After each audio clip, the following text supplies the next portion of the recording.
سلامونه ملګرو، نور نو ضرورت نشته وروره چې په سولر باندې پکې ولګوئ او یا یې هم په برق باندې ولګوئ، ژوندي برق باندې. دلته کم کس دی وروره دوی داسې سیستم کارولی دی چې پکې پرته له خارجي انرژۍ څخه ګرځي او څه کوي.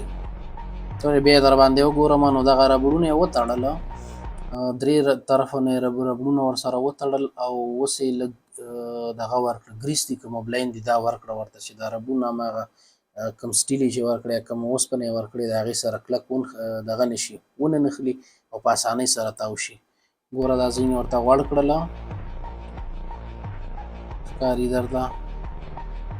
نو یو لبړ یو خوا کش کوي، یا بیا دا بلې دې خوا ته را کش کوي، بلې ها خوا ته کش کوي، درې طرفو ته دا قوه پرې واردېږي او پکې ګرځي، تاویږي.